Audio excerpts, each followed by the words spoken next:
Now that you've seen the basic Photoshop interface and how to get around, let's go ahead and take a look at how we can customize it a little more and how we can work with the Photoshop workspace. So go ahead and open up any image that you have, and you can see here that we have the Basic Essentials workspace open, which is all the basic things that you might need to start working in Photoshop. Now again, we can change this by going to the top and clicking on Window, and going down to Workspace, and we have different settings that we can use here. So we have our 3D workspace for creating any type of 3D imagery. We can go down and do graphic and web, which is a lot of great presets such as type and color that we can work with. We can go down and change it to motion, which is for motion graphics and working with a timeline. We have painting, so if we're doing any type of painting with brushes and colors, we have all those options here. And then finally, we have photography. So when we're working with photos, we have different types of panels and presets set up for us. I'm going to go ahead and change it back to the Essentials default workspace. And in this workspace, you see a bunch of panels on the right-hand side. Now with these panels, we can customize these, we can move them around, resize them, and change them any way that we want to. So here we have a color panel and a swatches panel, and these make up a panel group. Both of these two panels are in this one panel. Same thing with properties and adjustments, they're located in this panel, and then layers, channels, and paths. We also see our Learn panel for learning more about Photoshop, and our Libraries panel. Now we can go ahead and we can minimize these panels by clicking on these double arrows in the top right hand corner, and it will collapse them to icons. Now we can see we have the Learn and Libraries collapsed, and if we want to reopen any of those, we can left click and it will go ahead and open it up to the left hand side. If we click on the arrows there, it'll collapse that back into its icon. And if we want to open up the main panel with both of these open, we can click on the double arrows that are now pointing to the left, and it will open those panels up for us. We can do this with any of the panels, and this gives us more room as we begin working on our image or on our file. There was one that was already collapsed, and if we click on that and open it up, we can see it's a history panel. So let's go ahead and open these back up to the way they were. And I will show you how we can go ahead and close some of these panels. So let's say that we don't need the Learn and the Libraries panels. Well, we can just right click and select Close, and it will close that panel out.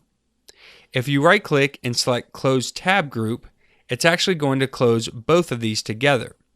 If I just select Close, it's only going to close out that one panel. Let's go ahead and close the Libraries panel. And when we do, it completely gets rid of that right side panel and moves everything over for us. So now we have some more room to work with. We can also adjust these panels around by resizing them. So if you hover over any of the dividers, you can see it turns to a double arrow, and we can just click and drag and resize these panels as we see fit. So maybe we don't need as much color room, so we can move this up, or we can move the panel down and resize these as needed. You may also want to move some of these panels around. So you can click and select one of the tabs of the panels, and if I start to move that as I'm holding down and dragging, you can see that I can do a couple things. I can separate this panel and drop it out here into the open as I work. Or if I move it around the panels and the dividers, you can see some blue lines and boxes showing up. By doing this, you can drop this panel anywhere that you would like. So for instance, I can drop it right here on this panel bar, and it will add it into this column. So now I can select color here, I can open up that panel, and at the bottom, you can see we have our color panel. If I move that around into another panel, say this one, it adds it as another tab at the end. So now we have layers, channels, paths, and color. And you can also bring and move that into in between panels in the horizontal space. So let's go ahead and put that back. And we can reorganize these if we want to by just moving these tabs over. Now in Photoshop, there's also a lot of panels that aren't even being shown right now. So let me get this back to where we start. And if I go up to the top and I click on the window button, you'll see a whole list of panels here that you can use. So you can see we have our color panel highlighted and it has a check mark showing that it's being shown, our layers, our properties, and some of these panels have shortcut keys like F7 for layers and F8 for info. So you might want to learn some of these if you're using them often, such as if you're using color all the time, you might want to learn the F6 shortcut key so that you can pull that panel up immediately. Now if I click on any of these panels, it'll go ahead and add it to one of the panel panes on the right hand side. So I'm just going to select brush, and you can see that brush settings and brushes have been added to this panel. I'm going to go ahead and minimize that so that you can see the icons here.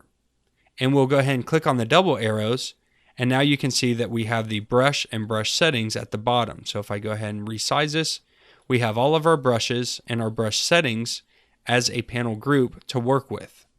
So if I want to close these, I can right click and hit close tab group, and it'll close those together.